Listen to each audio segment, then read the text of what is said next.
Well, guys, this is your first time actually seeing me in 2020, and I've got some news for you guys that is going to surprise everyone. Yeah, look at that LB7 smoke, baby.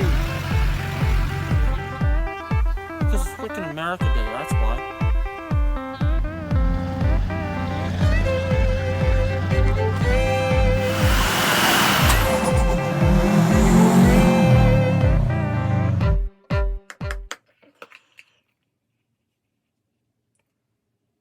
What's going on, guys, and welcome back to the channel. Snussy Copen here, back for another video today. So I posted something on Instagram the other day, right? Basically, it was a picture of the Jeep, the Duramax, and the 3rd gen Camaro, the junkyard Camaro build. And basically, I wanted you guys to comment down below what two vehicles you guys think are going to be leaving the channel and taking like even more steps back. You know, I was sitting thinking like, damn, I don't have a New Year's resolution. Like, what do I want to personally accomplish in 2020? So I was thinking about it. I was thinking about like the best financial decisions I can do, not only for myself, but for the channel and everything along those lines. And unfortunately, and I say this like treading it lightly, I want you guys to know that I am by no means forced to get rid of anything. By no means am I like doing this because I'm in a financial pinch, nothing along those lines. I'm going to explain what two vehicles are actually leaving on the channel and why it's going to benefit me in the long run. So first off, I guess we'll go through the three vehicles in question right now. And that is first being the 2008 Jeep Wrangler JKU. It's maroon, it's lifted 2.5 inches, it's on 35 by 12.5 inch tires on 17 by 9 steel wheel. That was, honestly, I don't want to say it was disappointing because I love the Jeep. Don't get me wrong, I love the Jeep. I got everything all at one shot, so instead of like doing like a whole build playlist, I ended up just doing everything in one video. It kind of hurt me a little bit. If I would have just pieced things together, it would have drove me nuts because of what we were doing to the Jeep, but, you know, ultimately I didn't get the content out of it that I really wanted to, kind of stemming to the next vehicle. But with the truck being down, the Jeep has been a daily, and ideally we wanted to use the Jeep as the off-road vehicle, have fun, do whatever, beat it, because, you know, we put a different suspension on it. I don't care about, you know, necessarily damage or anything like that. We would repair it. But with it being a daily driver, we have since kind of just racked up miles on that damn thing. I drive an hour to work every single day. So I'm putting on about 75 miles a day back and forth. And it's not fun. It's not fun racking up mileage. The Jeep now has 92,000 miles, I believe, and we bought it with, I think, 60. So the Jeep's intentions were to be like an off-road vehicle. We take it out on the weekends, whatever the case may be. We're now, like, we built the whole thing, and it's literally a daily driver that's getting driven ridiculous amounts of miles. Love the Jeep, looks great. I think changing the angry grill out was definitely something that we needed to do.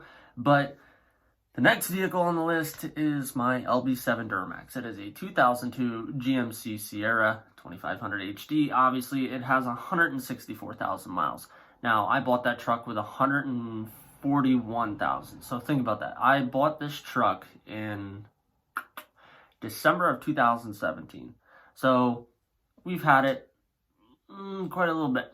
So in that time frame, I've only been able to put on 20,000 miles, 23,000 miles because of all the headaches and hiccups and different things left and right with the damn thing. And you know, I was thinking financially, okay, maybe I'll just continue to drive the Jeep. We'll eventually get the truck fixed. And yeah, here we sit today. The truck needs an NSBU switch, which is cheap, easy. It's $100.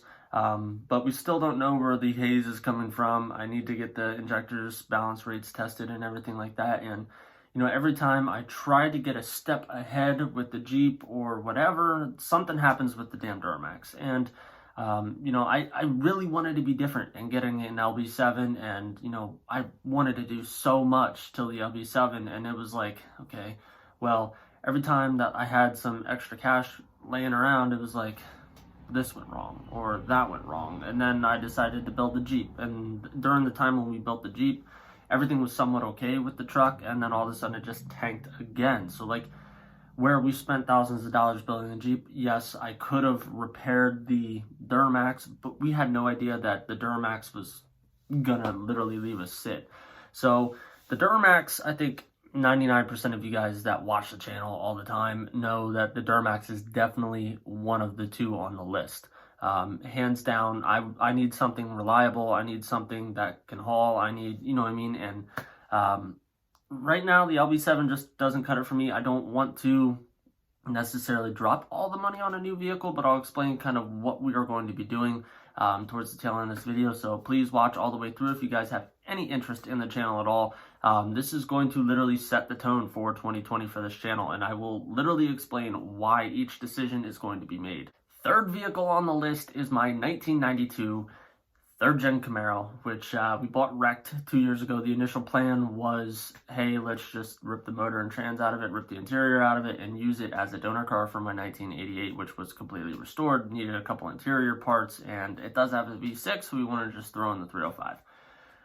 Since then, you guys have kind of seen different variations of that thing. At first, it was like, okay, it's just a donor car. Second, I decided, okay, well, I'm just going to half-ass put this together, make a Dale Earnhardt-themed Camaro, call it the Dale Maro, maybe do a couple passes on the strip and whatever, you know what I mean, then pull the motor out type deal.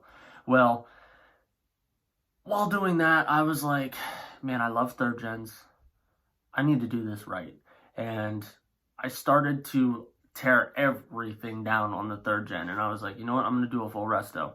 And lo and behold, there was a lot more rust and rot than what I initially could see. You know, once I started pulling ground effects off and everything, I had somebody comment about me smashing the driver's side fender on the Camaro, and I want you guys to know, like, everything that I pulled off of that car for the most part, like fender wise and like underneath ground effects, is just rotted. Like, everything is just rotted. So that car is going to need a lot of work. So when thinking about like my goals for this year, my goal is to grow this channel and continue to grow. We almost hit 5,000 in 2019, which I didn't even think we were going to come close. I did not think that we were going to be even within 1,500 of it, but we came literally within 200 subscribers of hitting that goal. You know, so that was something that definitely like made me think, like, damn, if I start producing more quality content and I start doing builds on the channel step by step, showing everything, it opens up the door to be able to do that. Now, with the Jeep being a daily driver, I mean, we go through fuel like no other. It's crazy. Like, I feel like every other day I am putting fuel on that Jeep, which I get it. Like, we built it. That's the spec that we wanted to build it to. And now, unfortunately, we have to deal with it. So I can save a lot of money on fuel by not daily driving the Jeep all the time. So the Jeep, this is where you guys are gonna like be completely torn apart. And I don't know. I love the Jeep. I love the look of the Jeep. I love everything about the Jeep. I mean, there's a couple things I would like to change, but it makes the most sense for me to get rid of both the Duramax and the Jeep. And I know everybody's gonna be like, dude, why would you get rid of the Jeep? Like, you just built the Jeep this past year, everything, yada, yada, yada. I'm thinking long-term. I'm thinking long-term for my channel and eventually the things that I want to do and the financial opening that this is going to create by getting rid of both of those. Now, to answer questions, what we are going to get, I'll talk about that here shortly. But yeah, that's kind of where I'm sitting at right now, is the Jeep and the Duramax are going to go. We do have one replacement vehicle already to replace one of the spots.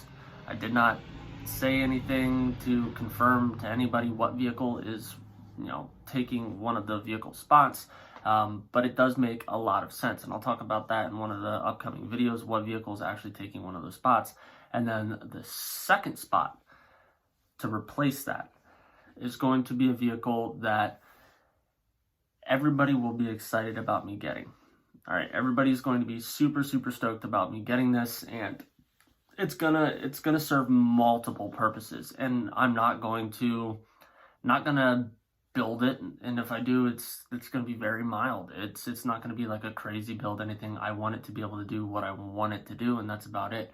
But getting rid of the Jeep and the truck is gonna open up the doors to be able to buy other projects for this year, and that is truthfully what I'm really looking for. The Camaro is going to stay. Now, with getting rid of the two of those, between the Jeep and the truck, that opens up so much money, really, for doing the Camaro right. And that's kind of where I'm at. I want to get the Camaro done right, but then I also want to do a couple builds throughout the year.